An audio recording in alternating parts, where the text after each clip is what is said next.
大家好，欢迎来到康养人生道。你有没有遇过这样的事？好不容易搬进儿子的新家，本以为能安享晚年，结果却成了被嫌弃的病毒源。有没有那么一刻，你在家中却感觉像个外人，连咳嗽一声都要被贴上不该存在的标签？今天的影片从一场小小的感冒开始，但你永远想不到，这场感冒竟让一个母亲被锁在寒冬的阳台，彻夜未眠。而更想不到的是，3个月后，真正有毒的居然另有其人。如果你也为子女操心一辈子，舍不得他们吃一点苦；如果你也曾把自己掏空，只为换来一个“妈，你辛苦了”，那么请千万别错过今天的分享。我叫方玉兰，今年68岁，退休前我是国小的教务主任，一辈子和粉笔字打交道，养成了爱干净、讲规矩的习惯。老伴走得早，我一个人守着一栋30多年的老公寓，日子过得虽然清静，但也难免有些孤单。上个月，我那唯一的儿子李承恩终于换了新房。妈，新庄那边的新房子装修好了，3房2厅，宽敞得很。承恩在电话里兴奋地说：“你那老公寓没电梯，爬上爬下的多累啊！你搬过来跟我们住吧，那个大次卧专门留给你的，让你也享享清福。”听着儿子孝顺的话，我心里暖烘烘的。我想着，既然儿子有这份心，那我也不能扫兴。于是我收拾了几件换洗衣服，提着自己腌的酸白菜和熬好的低鸡精，兴冲冲地去了那个新房。可到了那儿，我才发现，所谓的享福不过是个好听的幌子。我住进去的那几天根本没闲着。儿媳妇苏小曼是个十指不沾阳春水的主儿。早上7点，我就要起床给他们做早饭，还得是现磨豆浆加蛋饼。他们吃完，把碗一推就去上班了，留下一桌子狼藉给我收拾。中午我得去市场买菜，还要打扫那个所谓宽敞的100多平大房子。那地板是浅色的，有一根头发丝都能看出来。小曼回来要是看见了，虽然嘴上不说，但那个眉头皱得能夹死苍蝇。晚上他们下班回来，就是往沙发上一瘫。吃完饭，他们看电视，我洗碗切水果。这哪里是享福，这分明是找了个免费的保姆。我心里虽然有点疙瘩，但想着毕竟是一家人，帮衬帮衬也是应该的。可看着小曼对我带来的那些酸白菜一脸嫌弃，我这心里就越来越不是滋味。我动了离开的念头。我想着，过2天找个借口，比如老邻居约我去爬山，或者是家里要缴水电费，我就顺势搬回去。金窝银窝不如自己的狗窝自在。谁知人算不如天算。住进来的第3天早上，我醒来时觉得头重脚轻，嗓子眼像冒烟一样疼。可能是因为这几天太累，抵抗力下降，再加上新房子虽然大，但为了省电，小曼不让开暖气，昼夜温差大，我不小心着凉了。我撑着身子起床，想去厨房倒杯水喝。刚走出房门，就碰上了正准备出门上班的小曼。嗨嗨，我没忍住，咳嗽了2声。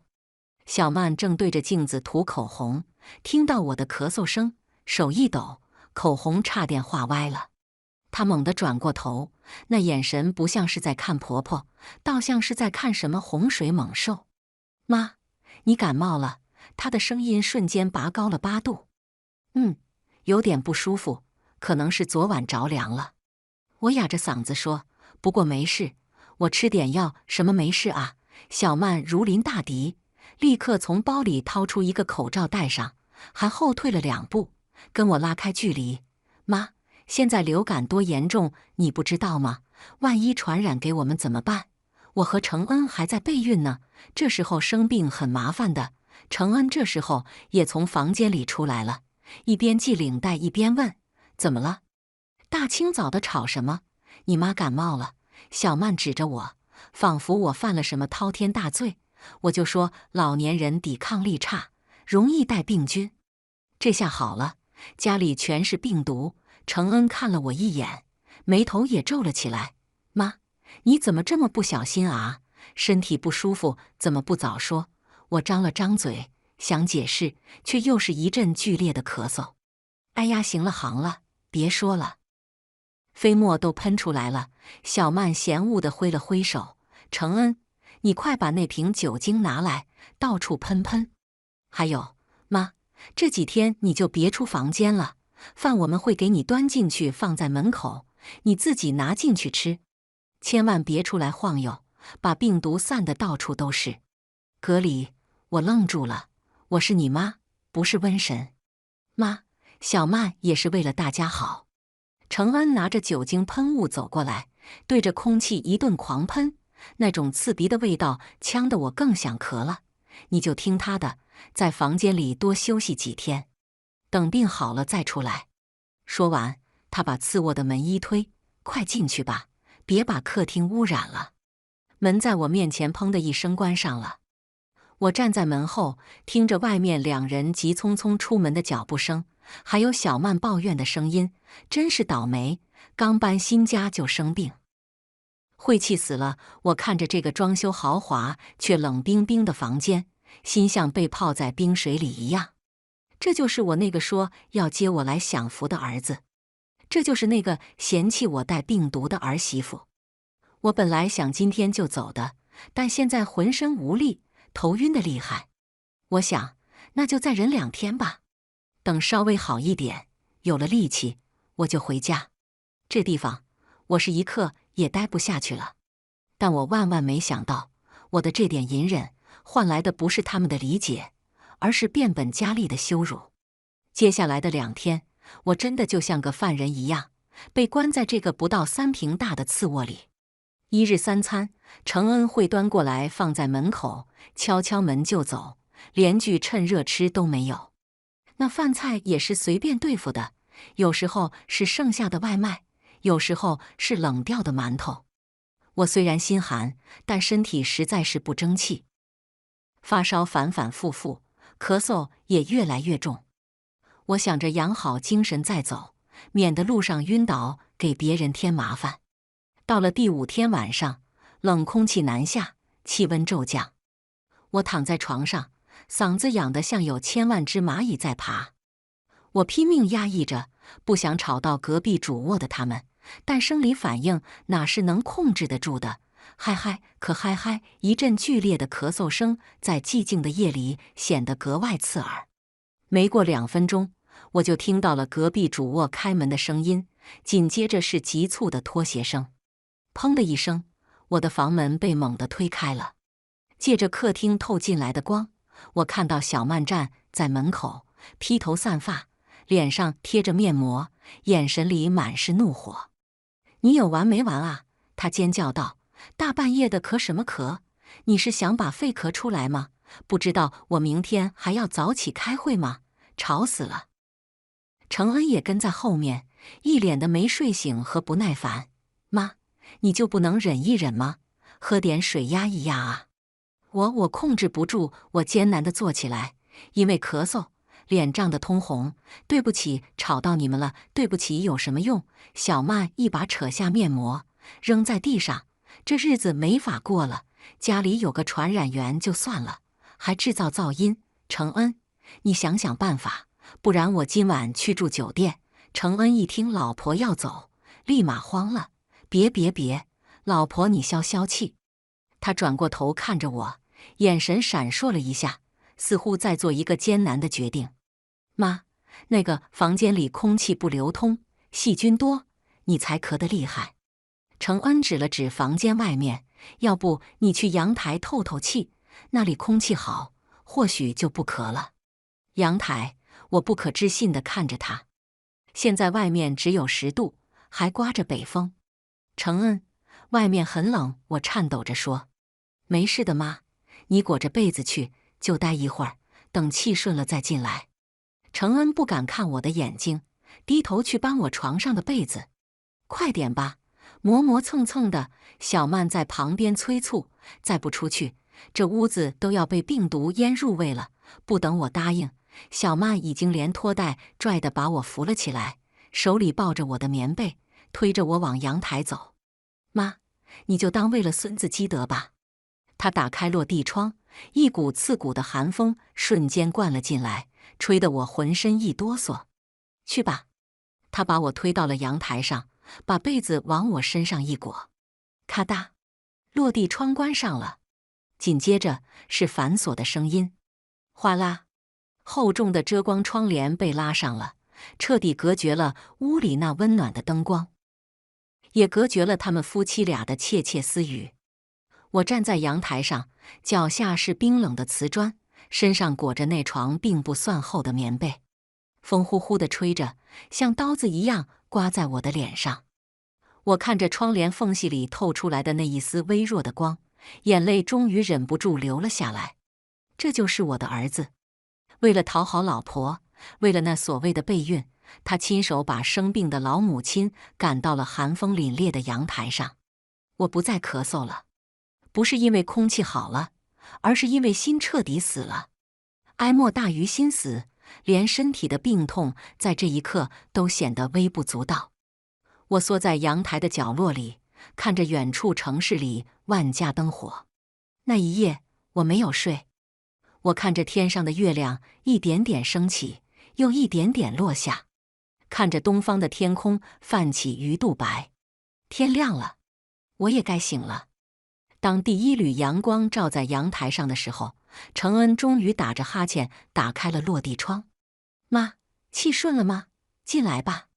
他像没事人一样说道。我没有看他，也没有说话。我抱着被子走进屋，径直回到那个次卧。我拿出自己的行李袋，把那几件衣服胡乱地塞进去。妈，你干嘛？承恩愣住了。回家。我淡淡地说，声音沙哑，却异常坚定。哎呀妈，你别生气嘛，昨晚也是没办法，我没理他，提着行李袋，头也不回地走出了这个家门。小曼正坐在餐桌前喝牛奶，看到我出来，冷哼了一声，走了也好，正好我要给家里做个全面消杀。一股老人味，难闻死了。我脚步顿了一下，但没有回头。我在心里对自己说，方玉兰，记住这一刻，记住这个阳台，记住这阵冷风，以后哪怕是死，也绝不再踏进这个家半步。走出承恩那个所谓的豪宅小区，我深吸了一口外面的空气。虽然还是冬天，虽然风还是冷的，但我却觉得从未有过的舒畅。我打了一辆计程车，回到了我的老公寓。推开门，那股熟悉的带着淡淡檀香味的老家具气息扑面而来。虽然这里没有新房那么宽敞，没有那么高档的装修，但这里每一块地砖，每一面墙都是干净的、温暖的。最神奇的是，回到家的第二天，我的感冒竟然奇迹般的好了。那天早上起来，我不咳嗽了，头也不晕了，那种压在胸口的沉重感消失得无影无踪。看来还是金窝银窝不如自己的狗窝啊！我对着镜子自嘲，大概是我这把老骨头真的没那个富贵命。享不了那个新房的福，抵抗力太差，换个环境就水土不服。那时候我根本没多想，只当是自己身体底子薄，或者是被气出来的病。一回家心情好了，病自然就好了。身体一好，脑子也跟着清醒了。以前我对承恩总是抱有幻想，我觉得他只是耳根子软，只是怕老婆，只要我多忍忍，多帮衬，他总会念着我的好。但那个寒冷的阳台，那床薄薄的棉被，还有他亲手关上的落地窗，彻底打碎了我的梦。在那个家里，在小曼的强势面前，我这个亲妈是可以被牺牲的。她不是墙头草，她是根本没把我放在心上。方玉兰，你该为自己打算了。我坐在书房里，翻出了房产证存折，还有保险单。第二天，我联系了我的老同学，现在是知名律师的王律师。老王，帮我立份遗嘱。在律师事务所里，我平静地签下了那份文件。本人名下的房产以及所有存款股票，在本人100年之后，不直接由独子李承恩继承。我设立了一个信托基金，承恩每个月只能领取固定的生活费，而且前提是必须履行对我的赡养义务，比如生病陪护、定期探望。如果他做不到，或者试图变卖房产，这笔钱将捐赠给慈善机构。至于现在，我更要对自己好一点。我重新联系了以前社区大学的书法班老师，报了名。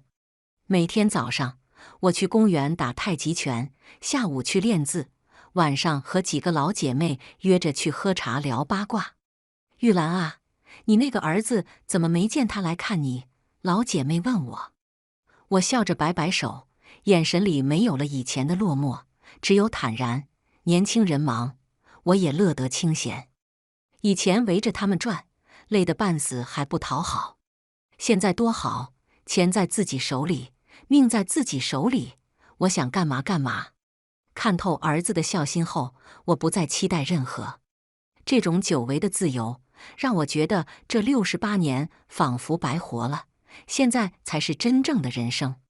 反观承恩那边，日子却慢慢不一样了。事情的开始是小曼发了一张自拍，配文是：最近皮肤状态好差，怎么老是起红疹子？是不是换季过敏啊？照片里，她原本引以为傲的白净脸蛋上，确实起了几块红斑。我看着照片，心里并没有幸灾乐祸，只觉得漠然。大概是报应吧。我心里想，那个家太干净了，干净的容不下我这个老人，也容不下一点点烟火气。现在好了，没人伺候，身体也出毛病了，但我依然以为那只是普通的过敏，或者是他们生活作息混乱导致的。直到3个月后，那天我在书法班刚写完一幅宁静致远，手机突然响了，是承恩打来的。我犹豫了一下，还是接了。妈，电话那头，承恩的声音听起来非常虚弱，甚至还带着一丝惊恐后的颤抖。怎么了？缺钱了？我语气淡淡的，心里却已经竖起了防备。不是钱的事。承恩咳嗽了几声，那种撕心裂肺的声音，听得我都替他嗓子疼。妈，我和小曼，我们好像的怪病了。怪病？小曼的脸全烂了，头发大把大把的掉，我也总是胸闷，喘不上气。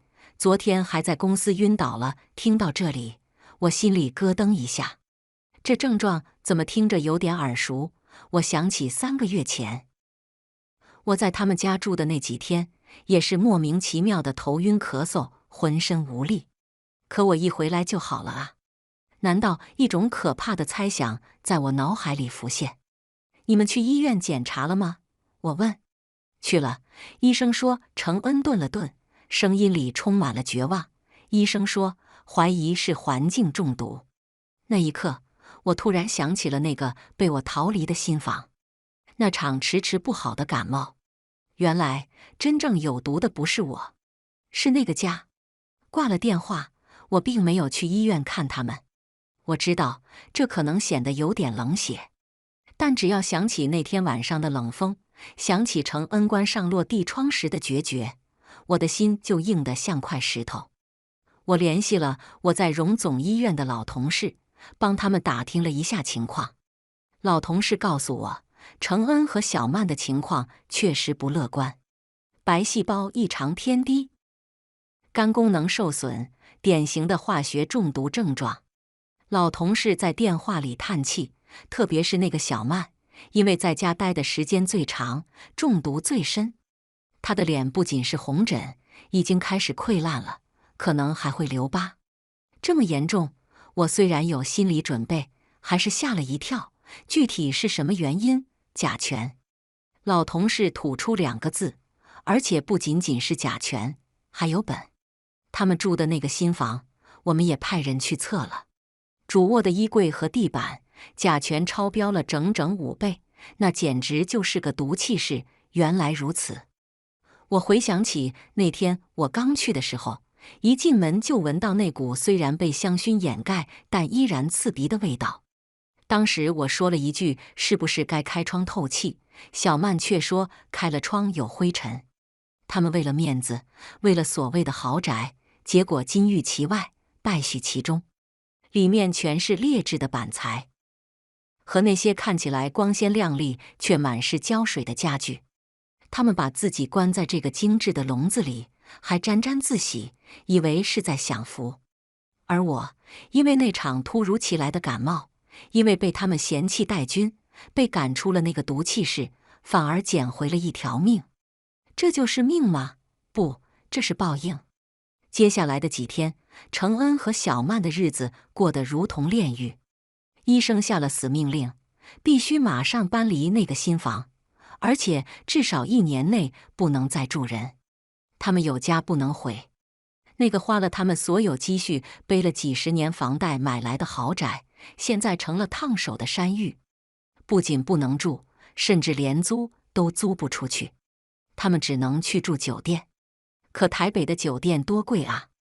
再加上医药费、住院费、营养费，像流水一样花出去。两人本来就因为换了房，背了一身房贷，积蓄很快就见了底。更惨的是小曼，她最引以为傲的就是那张脸。以前她总是在我面前炫耀她的护肤品有多贵，嘲笑我用的大宝是老土。现在她的脸烂了，听说她在病房里天天哭，砸东西，骂装修公司，骂承恩没用，骂老天爷不公。就在他们走投无路的时候，小曼先想起了她的娘家。我要回家，我要让我妈照顾我，她在病房里闹。承恩没办法，只好厚着脸皮给岳母打电话。结果电话那头传来了岳母冷冰冰的声音：“哎呀，承恩啊，不是妈不帮你，你也知道家里也不大，而且小曼这病会不会传染啊？我这几天腰也不好，实在伺候不了。你们还是住酒店吧，酒店方便。”挂了电话，小曼心如死灰。这就是她一直挂在嘴边那个比我好10000倍的亲妈。在利益和麻烦面前，亲情变得如此廉价。老婆，要不我们问问妈？承恩小心翼翼地提议。你妈？小曼冷笑一声，她巴不得我们死呢。你忘了我们是怎么把她赶走的？可是现在只有她能救我们了。承恩看着手里那张已经透支的信用卡，妈那套老公寓在天母，环境好，空气好，而且她是妈啊，她不会不管我们的。小曼沉默了，在生存面前，尊严算个屁。于是承恩拿起了电话，拨通了我的号码。而此时此刻，我正坐在阳台上，喝着刚泡好的高山茶，看着楼下盛开的杜鹃花。手机响了，我看着屏幕上闪烁的儿子2个字，嘴角勾起一抹淡淡的笑。我知道，求救的信号来了，但我已经不是那个随叫随到的救生员了。电话铃声在安静的客厅里回荡，一声比一声急促。我慢悠悠地喝完最后一口茶，才按下了接听键。喂，妈，是我，承恩。电话那头，承恩的声音急切而卑微，完全没有了3个月前赶我出门时的理直气壮。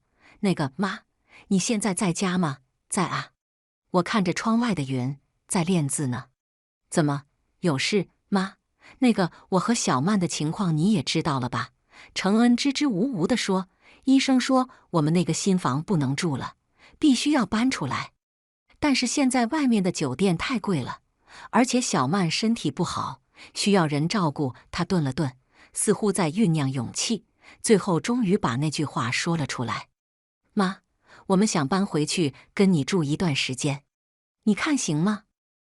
还没等我说话，电话那头传来了小曼的声音，虽然虚弱，但依然带着那种令人讨厌的颐指气使。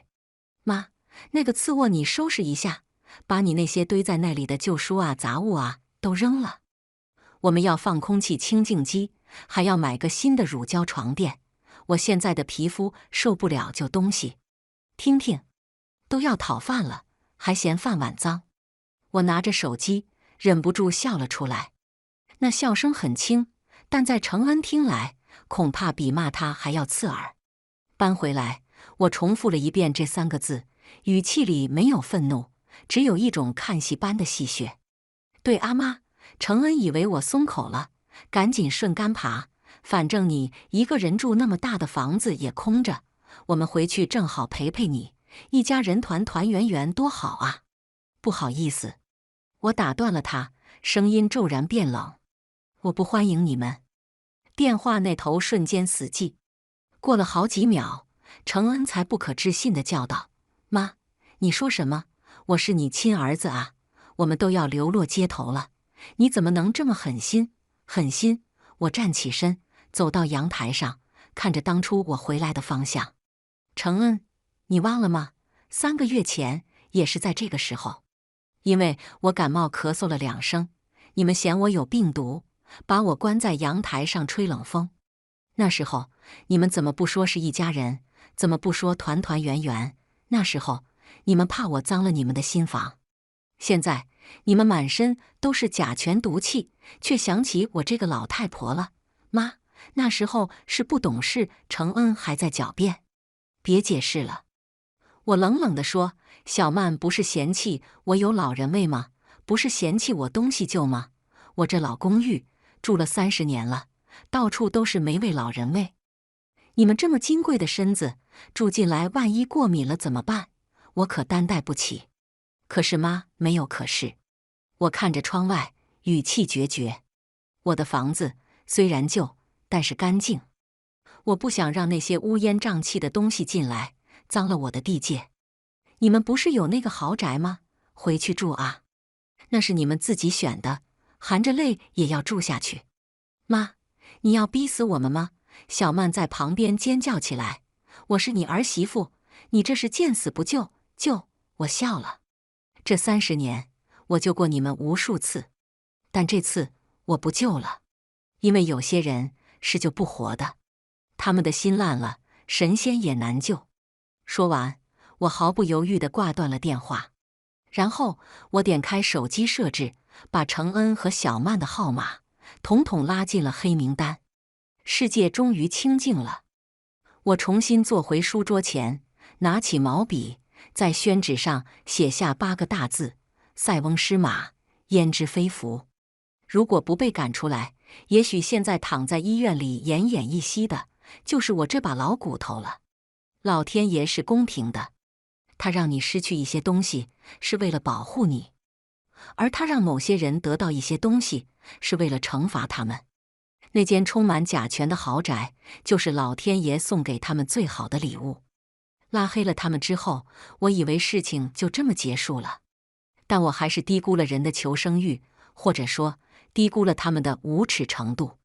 第2天傍晚，我正在厨房煮粥，门外突然传来了急促的拍门声，还伴随着程恩的喊叫：“妈，开门！我是程恩啊，快开门！”我关了火，走到玄关，透过猫眼，我看到程恩和小曼2个人提着大包小包的行李，像逃难一样站在我家门口。小曼戴着墨镜和口罩，把自己裹得严严实实，但依然能看出她的虚弱和狼狈。妈，我知道你在家，快开门，让我们进去。程恩一边拍门，一边掏出钥匙去捅锁孔。那是他以前配的备用钥匙。咔嗒咔嗒，钥匙插进去了，但转不动。程恩愣住了，拔出来看了看，又试了一次，还是不行。妈，你换锁了？他在门外崩溃地大喊。我打开内门，隔着那道坚固的不锈钢防盗门看着他们。是啊，换了。我淡淡地说，自从上次被赶出来，我就觉得以前那个锁不太吉利，换个指纹的，安全。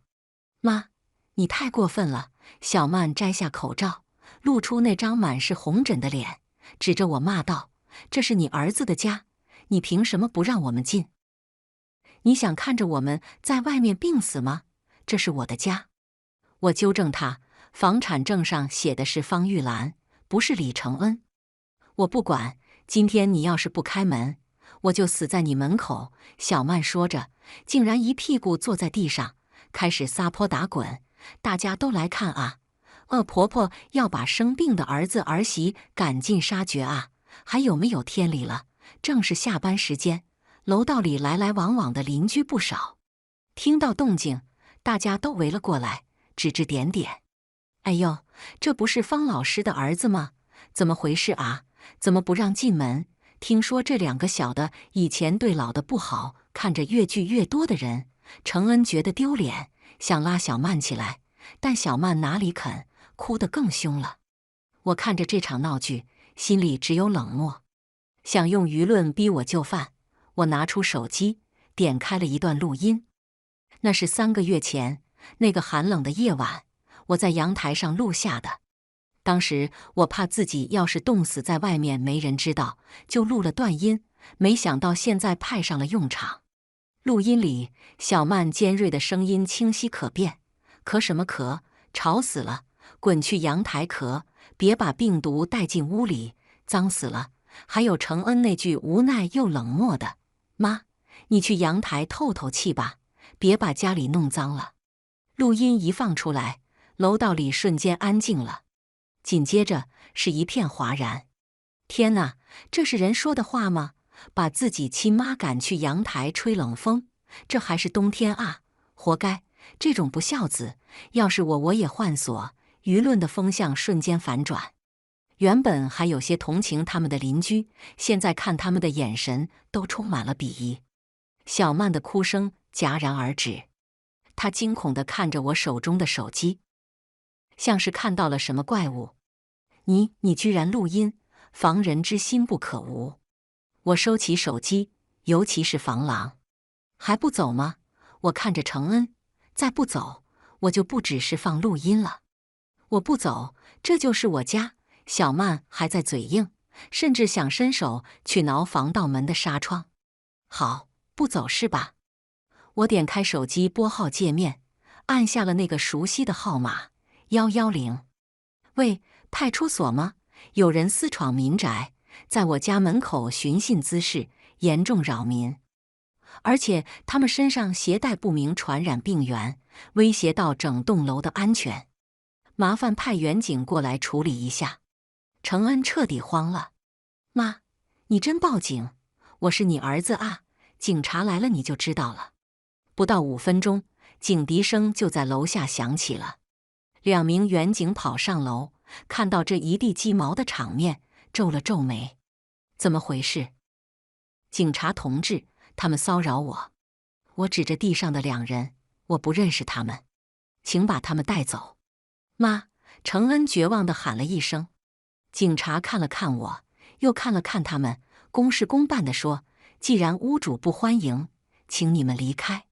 再闹下去就是治安案件了。”在警察的注视下，承恩和小曼不得不提起行李，灰溜溜地进了电梯。电梯门关上的那一刻，我看到了承恩眼里的泪水，还有小曼眼里的怨毒。但我不在乎了。我关上门，反锁好。屋子里依然安静整洁温暖。我走到厨房，把火开大，继续煮我的粥，米香四溢，这才是家该有的味道。而那些垃圾终于被清理出去了。被警察赶走后，承恩和小曼只能去住了廉价的旅馆，但那旅馆环境差，空气流通不好，加上他们本身就是甲醛中毒体质，病情不仅没好转，反而急转直下。3天后的半夜，承恩突发严重的哮喘，呼吸困难，被救护车拉进了医院。小曼虽然没那么严重，但也因为免疫力低下引发了肺炎，一同住了进去。我是接到医院社工的电话才知道的。方女士，您儿子和儿媳现在情况比较危急，需要家属签字，而且还没缴费。挂了电话，我沉默了很久。去还是不去？理智告诉我，让他们自生自灭是最好的报应。但作为一个母亲，听到儿子生命垂危，那份连着筋骨的痛，终究还是没法完全割舍。最后，我还是去了。到了医院，还没进病房，我就听到了里面传来一阵尖锐的争吵声。哎呦，这怎么弄成这样啊？这还能治好吗？会不会有后遗症啊？是小曼他妈的声音。我透过门缝看进去，只见小曼他妈捂着鼻子，站在离病床3米远的地方，好像床上躺着的不是他女儿女婿，而是什么瘟神。妈，医生说要住院观察，能不能先借点钱？程恩戴着氧气面罩，艰难地开口。借钱？小曼妈声音拔高了。我们哪有钱啊？家里刚给弟弟买了车，手头紧得很。再说了，这病一看就是那个破房子害的，你们怎么不去告装修公司啊？找我们要什么钱？说完，他看了看手里的表。哎呀，我还有事，家里那个谁还等着我做饭呢。你们好好养病啊，有什么事给护士说。然后这位亲妈就像逃难一样，头也不回地溜了。病房里只剩下绝望的程恩和小曼，还有一片死寂。我推门走了进去，看到我，程恩的眼睛瞬间亮了，像是抓住了最后一根救命稻草，但他很快又低下了头，满脸羞愧。小曼更是把头埋进了被子里，不敢看我。妈，程恩的声音小得像蚊子叫。我没有说话，只是默默地把带来的保温桶放在床头柜上，里面是我刚熬的小米粥，养胃，吃点吧。我淡淡地说。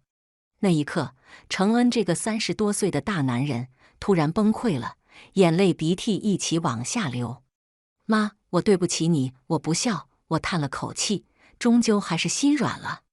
那几天，因为护工一时半会儿请不到，我还是留下来照顾了他们几天。毕竟是亲儿子，看着他连呼吸都困难的样子，我这当妈的心里还是像刀割一样。我给程恩拍背顺气，给小曼擦洗身子。我做这一切的时候，没有抱怨，也没有邀功，就像以前照顾小时候生病的程恩一样。但这种沉默，反而成了对他们最大的审判。小曼看着我忙前忙后的背影，又想起她亲妈那副避之不及的嘴脸，终于忍不住哭了。妈，对不起。她拉住我的衣角，手指都在抖。以前是我太混蛋了，我不该嫌弃你，我妈才是真的嫌弃我，只有你。行了，别哭了，省点力气养病。我抽回衣角，语气依然平静。我照顾你们，不是因为我不记仇，是因为我是个人，是个母亲。我不想以暴制暴。程恩看着我，眼神里充满了悔恨。妈，等我好了，我一定。别发誓。我打断他，这世上最不值钱的就是誓言。先把命保住了再说吧。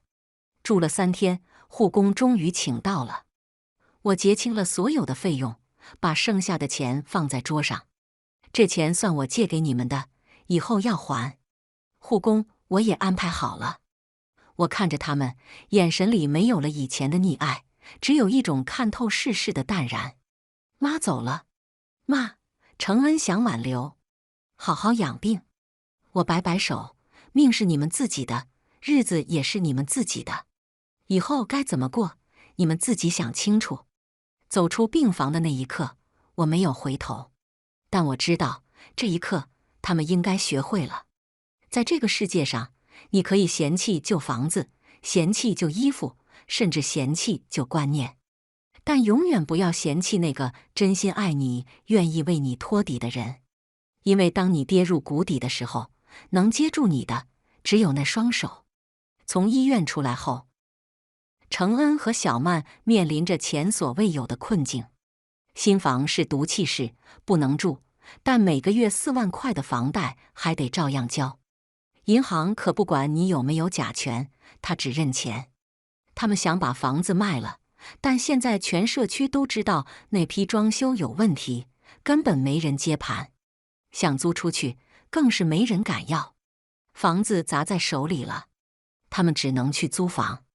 以前小曼非电梯大楼不住，非经装修不租。现在呢，为了省钱，他们租了一间顶楼加盖的铁皮屋，夏天热得像蒸笼，下雨天还会漏水。而且因为那场大病，小曼的脸还没完全好，原来的工作丢了。程恩也因为长期请假，被公司降了职，薪水少了一大截。房贷、房租、医药费、生活费像一座座大山，压得这两个曾经不知人间疾苦的年轻人喘不过气来。以前他们没钱了，伸手就问我要，理直气壮的像是讨债。现在他们没脸了。那天我去市场买菜，路过一家便当店，透过玻璃窗，我看到了程恩。他穿着有些皱巴巴的衬衫，正坐在角落里吃着最便宜的排骨饭。他吃得很急，像是饿坏了，又像是在赶时间。吃完后，他小心翼翼地把剩下的汤喝得干干净净，然后又去加了一碗免费的汤。我站在外面，看着那个曾经非高档餐厅不进的儿子，心里很复杂。但我什么都没做，只是转过身，悄悄地离开了。我知道，如果我现在出手，之前的教训就全白费了。他只有真正尝到了生活的苦，才会明白以前的甜是多么来之不易。但我也没有真的不管。我知道他们现在手里大概也拿不出钱去打官司。于是我让我的律师老同学暗中帮他们联系了公益律师，去打装修公司的官司。虽然过程漫长，但至少是个希望。半年后，程恩提着一个果篮，敲响了我家的门。我打开门，看到他黑了，瘦了，但眼神里多了一份以前没有的坚毅。妈，他把果篮递给我，还有一张银行卡，这是5万块。装修公司的官司打赢了，虽然赔的不多，但这第一笔钱，我想先还给你。我接过卡，没说话。他又从口袋里掏出一封信，双手递给我。这是我和小曼一起写的，有些话当面说不出口，都在信里了。送走程恩后，我戴上老花镜，拆开了那封信。信纸上是程恩熟悉的字迹，还有几处被泪水晕开的墨痕。妈，对不起，这3个字太轻，抵不过那天晚上阳台上的冷风。这半年，每当深夜，我和小曼都会想起那天把你关在阳台的一幕。那时候，我们被虚荣蒙了眼，觉得新房子才是家，觉得你是个累赘。直到我们自己躺在病床上，被亲人抛弃，被毒气折磨，我们才明白，真正能遮风挡雨的，不是那几面墙壁，而是你。那个阳台是我们这辈子犯下的最大的错，也是最大的报应。谢谢你在我们最绝望的时候，给了那一碗粥。那碗粥让我们知道，无论我们变得多烂，这世上还有一个人没有放弃我们。妈，我们现在还不敢奢求你的原谅，我们会努力工作，把身体养好，把债还清。我们会重新学着怎么做一个合格的儿女，怎么做一个有良心的人。希望有一天，我们可以堂堂正正地把你接回来，不是当保姆，而是当妈。窗外的阳光洒进来，照在那封信上。我并没有立刻原谅他们，破镜重圆需要时间，伤口愈合也需要过程。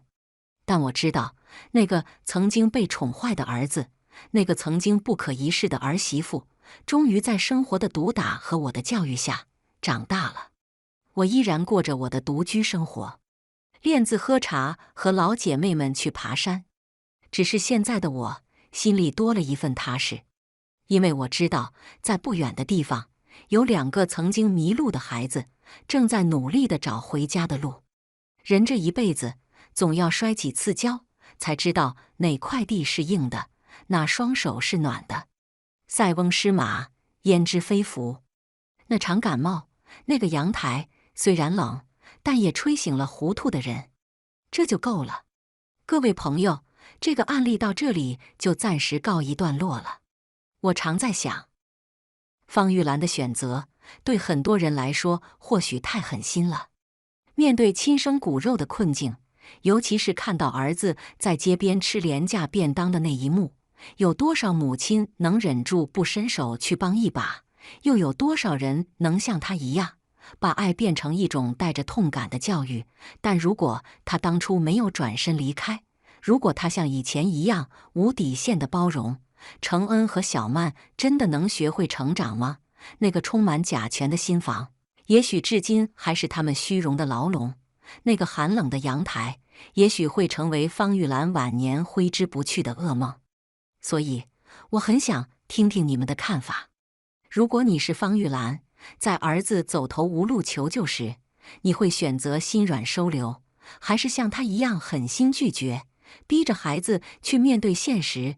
你认为父母对成年子女的爱底线究竟应该在哪里？欢迎在下方留言区写下你的观点。这里没有标准答案，只有最真实的人性探讨。如果你也对这样直击人心的真实案例感兴趣，请务必订阅我的频道。我会持续分享更多发生在你我身边的家庭百态，也请将这篇内容分享给身边的朋友，让更多人参与到这场关于爱与成长的讨论中来。期待在留言区看到你的真知灼见。